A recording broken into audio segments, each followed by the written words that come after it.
Dignity of the female energy. Pamela Cribb Joshua.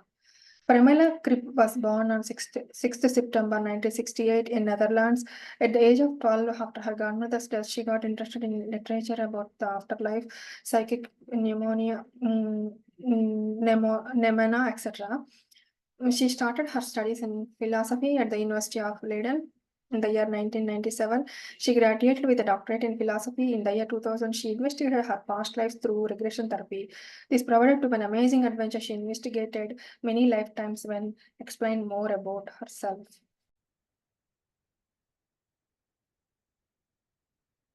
Pamela one night felt a presence near her whose energy was different from what she was used to. Later, she recognized the fact that one is Joshua, who presented himself as Joshua ben Joseph. After a while, Joshua started giving information to Pamela and her husband Gerrit, which was more universal in nature. The first series of messages from Joshua was the Light Worker series. It contains messages about the history of the light worker souls, the coming of new era, and the transition from ego-based consciousness to heart-based consciousness.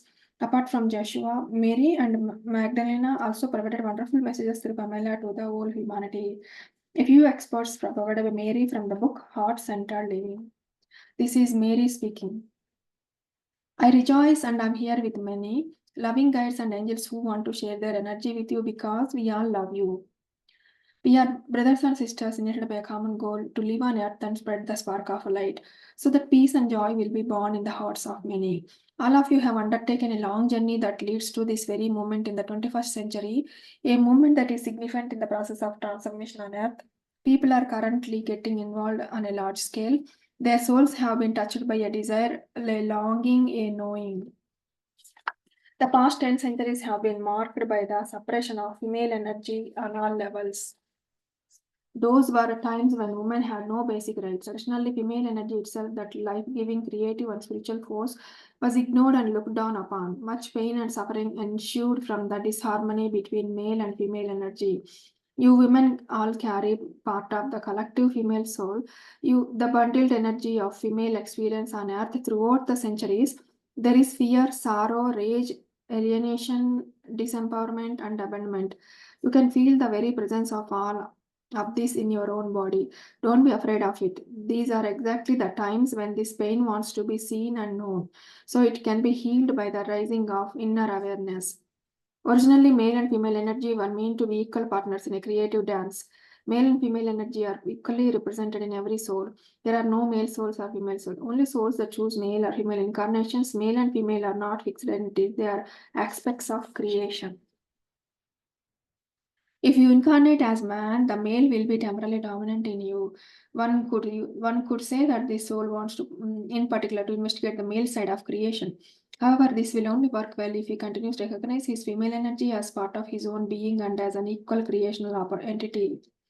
The man who alienates himself from his female energy, who rejects his energy as something outside of himself and does not recognize it as his own, will become one sided and distorted. He becomes a man who lacks feeling and empathy, and who has the tendency to steer and control life by reason. The sensitive part of him is more or less closed, and he lives with the illusion that reason is superior to feeling. This type of emotionally unavailable man who wants to rule the world with his brain has been the role model for men throughout the centuries. This phenomena was engendered a world view in which humans are regarded as rational thinking entities who can manipulate the world based on their analysis of it. The important thing to realize is that the mechanistic view still has a big influence on the way psychology and medicine view people. There is no room for the human soul in that view. The soul has been rejected as old fashioned superstition. If you view humans simply as physical beings that accidentally developed consciousness and emotions, you approach them as if they were machines. This goes against the deepest human intuition that we are living, feeling individual beings who make conscious choices and influence life with our awareness. A purely mechanistic view of humanity cannot produce healthy, potent psychology or medicine. The holistic approach looks at the person as a whole, and it understands that the whole cannot be understood only as the sum of its parts. You cannot explain the soul with reason. Its language can only be understood by intuition. an inner knowing that comes from feeling and not from thinking. The female is much more appreciated by this approach than by the analytical approach. A singular approach always falls short. The male, the rational approach, that clearly has its value and purpose, but problems arise when it is put forward as the one and only truth. It then starts leaning towards dominancy and reductionism. It becomes intolerant and arrogant. In your past, rationality has all but suppressed the female approach. The most tragic result of this is that humanity has lost its intuitive connection with the body and psyche. People, men as well as women, have become alienated from the workings of their body and spirit because they believe that professionals, doctors, scientists have more profound objective knowledge. They are in the grip of authorities that have a better understanding of the machine. People have thus lost their grip on life, having lost touch with their birthright to shape their life through their own awareness. As creative beings, this is the core of your existence. As you are creative, divine beings who choose a body and a life path for the sake of experience and inner growth, the only thing that can give you access to purpose and meaning is intuition. Rationality cannot do this. Only an intimate connection with your inner self can. What has been lost in modern times, however, is a profound understanding of life's wholeness. The fact that all is interconnected, that and that there needs to be balance in giving to and receiving from nature. Nature lost her soul in this one sided mental approach. The dominant male energy at work here was not tempered by an intuitive understanding of the unity between man and nature. Female qualities such as empathy and sensitivity towards nature are suppressed for an extended period of time, and this crippled the delicate balance of giving and taking with the web of life on earth. The deepest injury to the female energy is in the area of sexuality. Sexuality encompasses much more than just the physical act of having sex with a partner. Sexuality is part of a wider flow of energy that nests in your pelvic area. This flow holds your passion, your life energy, your ability to create and enjoy. Your emotions are part of this flow, which springs up from your belly. Your passion, emotion, and sexuality enable you to experience life as a human being. You are essentially spiritual beings who connect yourself to human bodies to experience and express yourselves on earth. Your belly, your emotional center, is the connecting point between your soul and earth, between your spirit and your physical body. Your soul speaks to you through your emotional center. Your soul cannot communicate with you clearly when your emotions are confused, in chaos, or shut off. There needs to be peace and balance in your emotional center for you to feel your soul's guidance. The imbalance between male and female energy did not only affect women but men as well. The dominance of overly mental male energy has caused men to lose touch with their own feelings. Due to the prevalent idea of what it means to be a man, it is now difficult for men to be openly emotional and to follow their hearts. Female energy has become suppressed in men, and for many sensitive men, this has created self doubt and feelings of incompetence, fear, and alienation. In men, suppression of feelings can also lead to obsession with sex, which women perceive as aggressive and unpleasant. To operate on this, hunger will not satisfy the deeper spiritual and emotional needs of the man. Even if he has a lot of sex, he will be perpetually dissatisfied and will develop a love-hate relationship with women. He will be obsessed by them, which shows emotional dependency, and at the same time act tough and untouchable as befits a real man. The only real solution to this predicament is for the man to get in touch with his own female self and find access to his own emotions, his true inspiration. This is difficult to achieve, however, in an environment that constantly tells you to suppress this aspect yourself. Both men and women have suffered from the burden of a one sided, overdeveloped male energy. Now is the time for healing. This is the time to come to terms with the rift in balance between male and female energy. Female energy is currently awakening on the heart level. Even though pain and suffering have instilled fear and anger in the emotional center of many women, there is currently a powerful spiritual impulse in the collective female soul. Spirituality is not about rules that suppress your passion. What these times really need is for women to have the courage to firmly engage with their male energy, to integrate it so they become focused and self centered enough to realize their dreams and desires. Healing comes with a strong, independent woman who integrate the energy of the heart with the foundation of self trust in their belly. Well balanced, tender, and strong women attract well balanced, strong, and tender men. Material expert from the book Heart Centered Living by Pamela Cribb, published by Watkins Publishing. Grateful acknowledgements. So next is Death and Beyond, the same author. Mm, Pamela Cribb investigated Death and Beyond. Pamela Cribb investigated her past lives through regression therapy. This proved to be an amazing adventure. She investigated many lifetimes, which explained more about herself. Pamela one night felt a presence near her whose energy was different from what she was used to. Later, she recognized the fact that one is Joshua, who presented himself as Joshua Ben Joseph. After a while, Joshua started giving information to Pamela and her husband Gerrit, which was more universal in nature. A few examples from the book Heart Centered Living. Beloved angels of light, I am with you. It is from the heart of the Christ energy that I, Joshua, reach out and extend my greeting to you. You are loved unconditionally while you reside in this body of flesh and blood, a mortal body.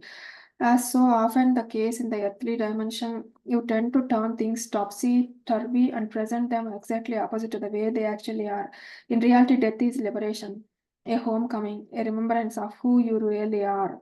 When death comes, you effortlessly return to your natural state of being. Your consciousness blends with the flame of light, which is your true identity. Earthly burdens are lifted from your shoulders. Residing within a physical body imposes limitations on you. It is true that you choose to dive into this state of limitation because of the possibility for experience it had to offer. Nevertheless, it's a sensation of bliss to be restored to your natural angelic state. The angel side inside you loves to fly and be free, to freely investigate the myriad of worlds which constitute the universe. There is so much to explore and to experience. Once you are born into an earthly body, you more or less touch with the angelic freedom and sense of being without limits.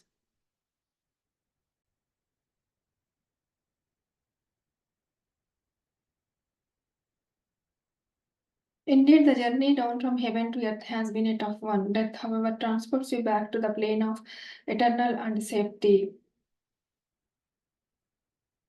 Once you yourself have died, you will view people who are living on earth from a different perspective.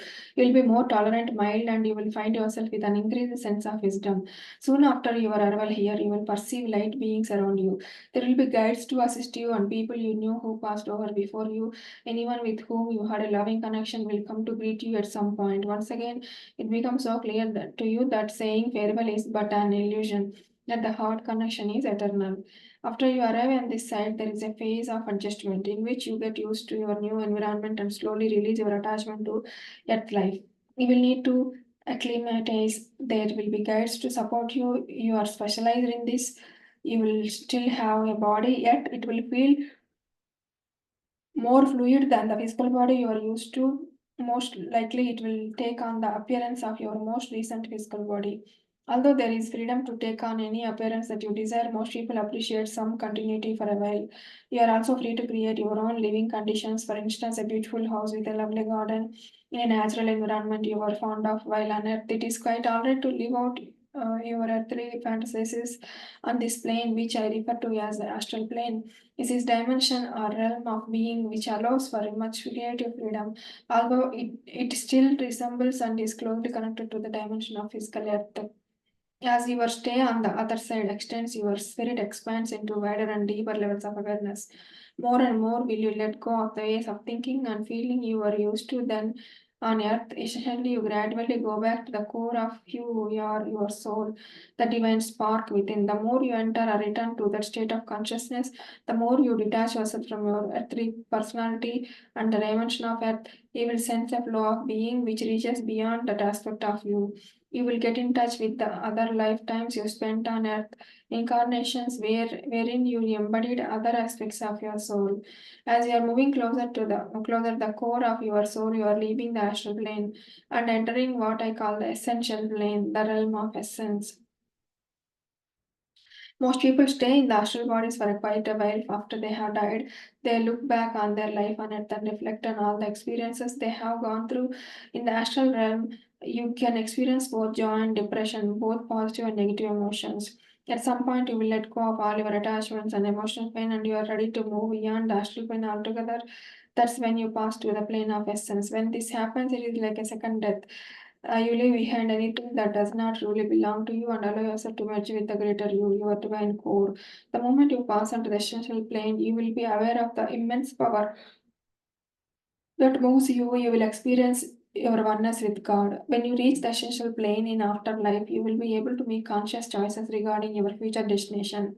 On this plane, you may arrange with the help of teachers and guides another incarnation on earth or plan a different journey dependent on your goals. Death is nothing more than a transition, one of the many transitions you go through in life. Birth is a transition. Life on earth knows so many moments of transition, a passing through the letting go. Just think of it. The body you now reside, it has at one time between very small, a vulnerable little baby, and yet your soul, the divine essence inside you, was already working through you when you were at that vulnerable little baby. Connecting with the essential plane is a choice you make. Dying in itself won't get you any closer to it. After dying, you will very much be the same person as you are now, albeit endowed with different possibilities and given a wider perspective. You are imperishable, dear angels of light. Take faith in this. Let yourself be comforted and supported by this knowledge when your outer arrives. And now also while you struggle with the issues of your life, in order to die peacefully, you are asked to detach yourself on the inner level from anything that ties you to earthly existence. Practice this detachment continually while you are living, and you will be prepared to die. What does detachment means? It means that you pay attention to essence, that you do not get up in non-essential matters. It means you do not create unnecessary emotional drama. It means you experience joy in the simple things of life. To practice detachment and stay on to the plane of essence entails being aware of a hidden dimensions, which lies directly underneath and behind the observable. It means to renounce quick judgment in terms of good and bad, and to trust the cosmic intelligence which by far exceeds the human mind. Many of you are trapped in a thinking fever. Detachment means you take this thinking aspect of yourself less seriously. Detachment brings peace of mind, a sense of humor, and thoughtfulness. Being aware of the itness of life inspires the natural desire to cherish life. Then your divine core can effortlessly flow through you from the essential plane to your earthly reality. Once that happens, you will have conquered death before you have died. Material experts from the book Heart Centered Living by Pamela Cribb. Grateful acknowledgement. Read time.